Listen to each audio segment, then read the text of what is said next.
The role of parents in separated marriage is crucial for the well-being of children that are involved. Now, parents play a significant part in providing emotional support, stability, and guidance during this challenging time. Now, it's important for parents to prioritize their children's emotional needs, maintain open communication, and work together to co-parent effectively despite the separation. Now, by demonstrating respect towards each other and fostering a positive co-parenting relationship, parents can help their children navigate the changes and uncertainties that come with a separated marriage.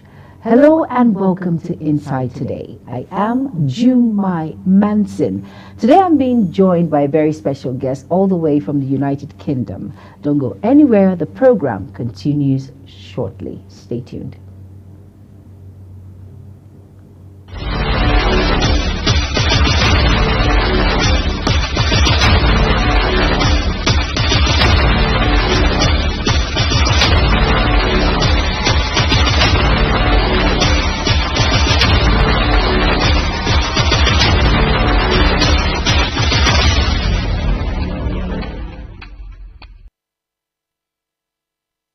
Welcome back, and if you're just tuning in, this is Inside Today on Global Television, and today we're going to be looking at the effect of co-parenting when it comes to separation in marriage, the role of parents. And like I said, I am being joined by a very important person all the way from the United Kingdom, Anthony J. He is, of course, a father, an entrepreneur, psychological therapist, and he's here on the program Inside Today. Good afternoon. It's great to have you on the program, Mr. Anthony J. Good afternoon. Nice to meet you. Thank you very much for having me. All right. Talking about this very, very important topic and the role of parents in a separated marriage. Now, let's talk about it in a bit. What role do parents really need to play when it comes to this particular issue on ground? Well, first thing first, separated marriage doesn't stop you from being parents. You both need to understand that nothing changes as far as parent is concerned. And the both parent also need to understand that the kids should be the priority. Now, it's a very dicey situation depending on the age of the parent of the kids when the marriage got separated. But in most cases, like in the Western world where I'm coming from, they used to have what we call divorcees and kids that have got divorced, and they can literally be attended to, for example, when they go for medical checkup or they have health issues, they need both parents to sign in it. Like the government would say, before we can undergo anything, God forbid, surgery, whatever, we need both parents. So that's telling the world or the partners that nothing changes. You both are still responsible parents and you have a role to play in the life of the kids. So it is about having that same mentality that yes, Mr. A or Mrs. B might not be so close to me, it didn't work out, but for the kids' future, I would play my role as a father. I might not be a husband anymore, but I'm a father to my kids. So that's the best thing that's the first thing they have to have in their mind in order to enable the kids to have the best future ahead. You said something about you might not be in the life of your partner, but you're still a father to your children. But at the same time, but there's some fathers out there who do not play that role at all. They're never around. They have other things that they take as priority over their kids. Would you still regard them playing any role at all, vis-a-vis being the male or the female? Well, regardless of the situation, you're a father. You can't take it away because the kid is my biological child. But in terms of the world today, there are so many criteria like instability, income failure, like emotional instability, and most times when marriage break down, it takes so many turbulence on the parent. So most times they drift away from the fact that they have to be parents, they have to do their role as parents. So in situations like that, it depends on the occasion, but you still can't deny the fact that the father is the father, the mother is the mother, regardless of their inconsistent, regardless of their irresponsibility, regardless of their inhuman, but you can't take it away. Biologically, they are the father of the kids. So in those scenarios, a lot of things can help. Governments do come in and call them to order. Sometimes governments have these seminars, they have these programs to help divided couples in order to understand their roles in the life of the kids. Now, in a situation whereby both parents separated and one of the parents has moved on or have remarried and have another baby, it needs to be reminded of him or her, whoever the case may be, that you still have a responsibility because you got a kid with me, so you still have to take care of the kid. The kid you have with Mr. A is not better than the kid you have with Mr. B. So you still have to be able to understand that even though you two are separated, but your child, especially in the case of the woman, you had the baby for 9 months, so it shouldn't be easy for you to just throw it away like, oh, I've moved on, I've got another kid with another man. It's rare, but I'm not saying it's not happening, but in situations like that, the kids also have a role to play. If the kid is above 18 years, you see them talking to their parents, mom, I want to go see dad, mom, he's not my dad, he's my stepdad, and the rest of it. So it helps a lot. And when they also try to go and listen to most of the therapists, because separation is hard. It's hard. This is somebody you anticipated you're going to spend the rest of your life with. True. And it turned out it didn't work. And you both agreed amicably that it didn't work out. So in situations like that, it takes some time. It takes a toll on the parent. So for them to actually go through that trauma, go through that period, they lost themselves as a parent, as an individual, and as well as human. So with a little bit of therapy, with a little bit of talking to people they can trust, some of them even drift into alcohol, drugs, just to try and say, I want to forget about this person, especially if it's a long marriage. We're talking about 10 and above years of marriage. So, you know, the clothes you wear will remind you of the partner. The shirt you wear, cutleries at home, the furniture, so many things is going to remind you of the partner. So in these cases, what we usually say to them is, he's still human. He can still be your friend. He can still be your father of your child. Just nothing changed. The only thing that changes is that you don't love each other. But you can't hate somebody. You can't. There's no way you live with somebody, go through the labor situation, have baby with them, plan future with them, be it 1 year, be it 10 years, you love them at some point. So we usually remind them, go and look at the memories that will bring joy to you. Not that you want to come back to the marriage, but you want to have a reason to take care of your responsibility as a parent. So this is what we always remind them. Well, you got pictures together, you have videos where you guys travel together. He bought you your first wedding ring. How was it? You know, so many things. Memories, good ones. Dwell on the good ones, not on the bad ones. Dwell on the very good ones and say to yourself over and over, my kid is better than the man. My kid is better than the woman. So that will give you the inner strength to be able to say, oh, you know what, I'm going to take this responsibility. I'm going to ask about my kid, because I'll give you a very good example. Dele Ali is an international player from England, and he lost his both parents. They separated. And when he became somebody, a professional football, his mom started coming back to his life. Today, Dele Ali is not playing football again because of the trauma of separation, because both parents didn't take care of him. He was having an interview with some journalist, and he said, Dad killed him, and he never got back from it. Oh my goodness. He started doing drugs. It's there. So those are examples of broken marriage. But broken marriage should not break your kid, because they got a family, they've got a future ahead of them. They're also going to have families, you know. In the US today, you see a baby wake up and say, listen, I want to be identified as a dog. Broken homes are the cause of it. Because people break down. They think marriage doesn't just break, people actually break down and they leave responsibility. But the most people that suffer from it are the kids, unfortunately. So the government in the Western world, I don't know around here, but the government, what they do, they help to these people. They provide some sort of therapy sections, free therapy sections. They will recommend them there. They will go for social insurance for them to be able to learn the whole logistics behind them finding themselves. Because the funny thing is, Mrs. Manson, you can't love somebody else if you don't love yourself. Very true. So you need to find a way to love yourself back before you can say, I want to take up the responsibility to love a baby. Well, let me ask you a very crucial question. Can separation be avoided when looking at the children? Can you overlook this partner's flaws from both partners going to and fro with this same issue again, causing heartache. Because they say marriage is, you're supposed to enjoy marriage, not endure marriage. So can you just bear it all and say, okay, there's another way out aside separation because of the children? Well, yeah, true. You can be living together as partners. You could be living together as partners. You could have what we call communal house. Okay. You could have what we call council house.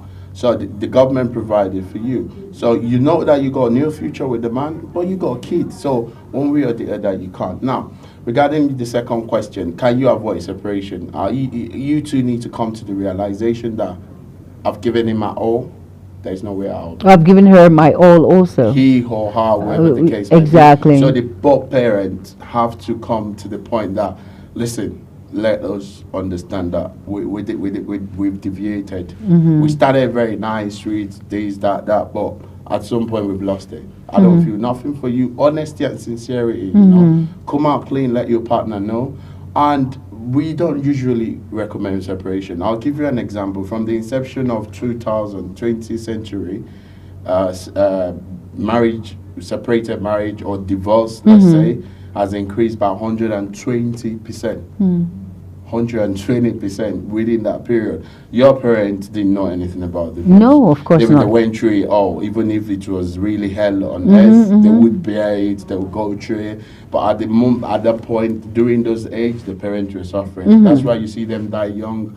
That's why you see them have heart attacks, strokes, and all this thing. It's because of the psychological defect they are suffering, but they decide to carry it because of their kids. True. Now, you have to weigh it both. Is it worth it or not? That's the thing. But if you have an understanding partner, come to the consensus. We've really pushed through, and this point is the point where we need to shake hands and just be responsible parents to our kids. So it's talking. Talking helps a lot. We don't encourage separation, but if it's going to cost you your life, if it's going to cost you your mental health, if it's going to cost you your happiness, peace of mind, if it's going to cost you peace of mind, if it's going to cost you loss of love for yourself, please, we'll say you end it. Now, let me talking about communication. Now, what strategies can parents use to maintain that effective communication and cooperation in co-parenting after a separation? One of the things is self-proclamation of love. So in front of your kids, always say good things about their parent. Okay. Because at that moment, that man is no longer your partner. He is a father. So your child deserves to have the best parent, either father or mother. Well, let me ask you something, Mr. Anthony. What if he's a partner that was very brutal when it comes to violence? And you know, that's a very hard pill to swallow. I'll tell you again, communication, you need to have a proclamation of love. It's hard. No one says it's easy, but you got to pull through. Now, the husband might be an ass, or might be the husband might be the most horrible human being on earth. Okay. Doesn't make him the most horrible father. Understand the definition. Understand the role are different. That man might love his kid. He might do anything for his kid, but he doesn't love you. But that doesn't mean he doesn't deserve to be a father. That woman might not love you at all. She's decided her happiness is elsewhere, but it doesn't mean she doesn't love her kid anymore. So proclamation, if your kids are there, they come around, they spend, or maybe it's your day to keep the child or to supervise the kids. You need to say good things. Oh, I met your mom. Oh, your mom is a wonderful person. Dad, why didn't it work? You know, it's just because we go separate ways, because we now have different priorities. But your mom is amazing. What he's going to do to the life of that baby, money can't buy it. Because that baby will confront his mom or his dad with the mindset that I've got the best mom. But when you have that perception passed on to him or her as a kid, that your dad is the most horrible human being, is confronting his dad as the most horrible human being, even though his dad has not showed him that part of his horrible human being. You understand the point now? So you've already implanted on the baby that this man is evil. So the baby is confronting him with defensive mindset. Okay. But let the baby have his own experience. Let him enjoy the fatherhood. He deserves it, or she deserves it. So you always have to have a proclamation of self-love to the kids. Your dad was amazing. your dad lost it sometime. Nobody's perfect. Your dad was eating me. Oh, I made him angry. I made him angry. You're sacrificing that for the best future for the kids. And I want to ask you something, Mr. Anthony. Now, you're doing that because of the mental health of the child, Yes, right? yes. Okay. Let's quickly go on a very quick break, and I will be asking Mr. Anthony some more questions. Do not go anywhere. The program Inside Today continues shortly. Stay tuned.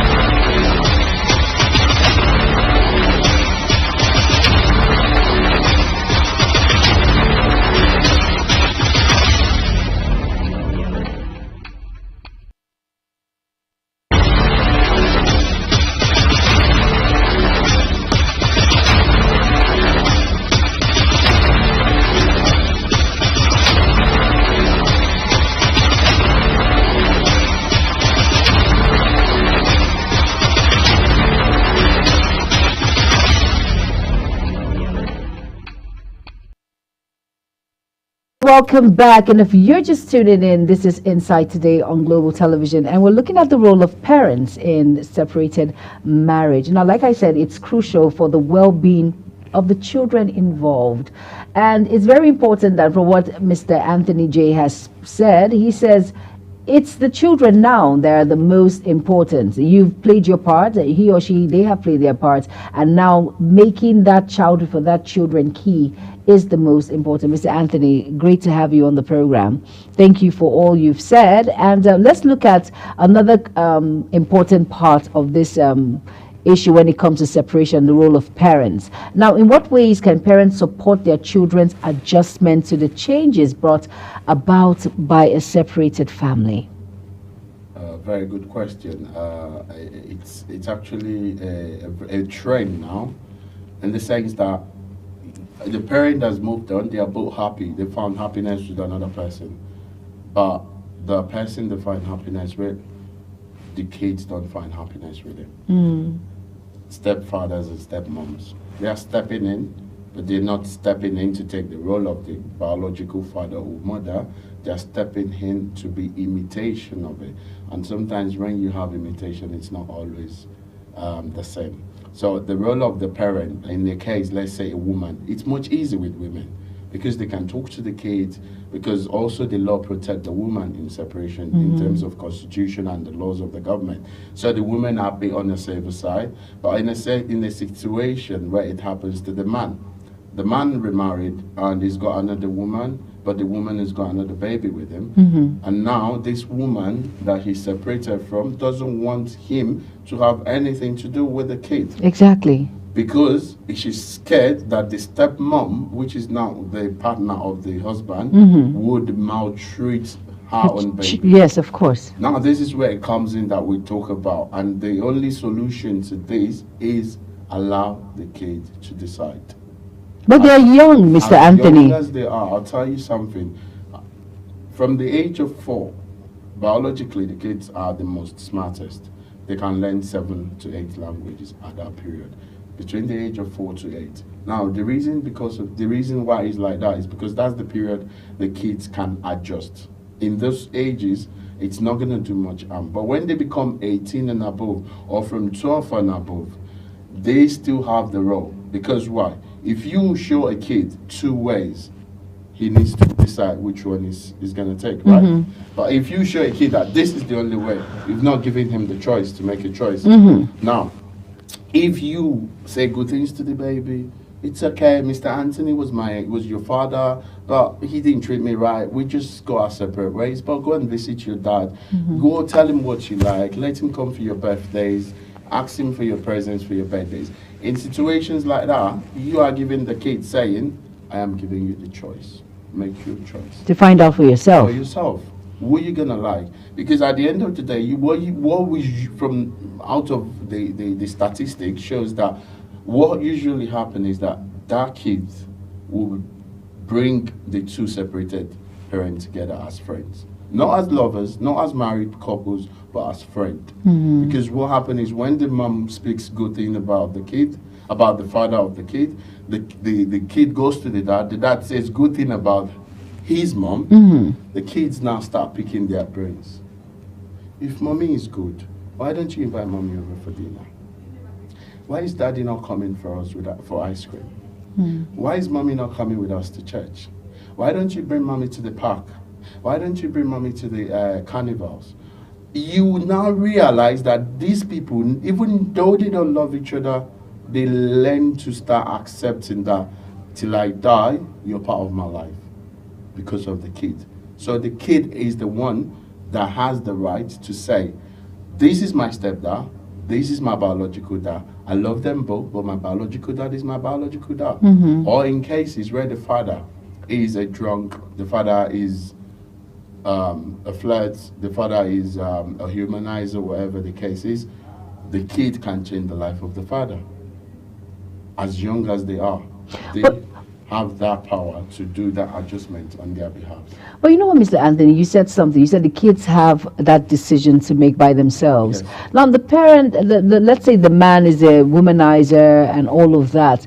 What if he doesn't want to change? He's just the way he is. Will you still give that room? Or it could work vis-a-vis. Whether the woman, she's an alcoholic, she doesn't want to stay at home, and the father is the same. I'm looking at both partners now, vis-a-vis. Would you want to allow such in that same space with the children? Does it make sense, really?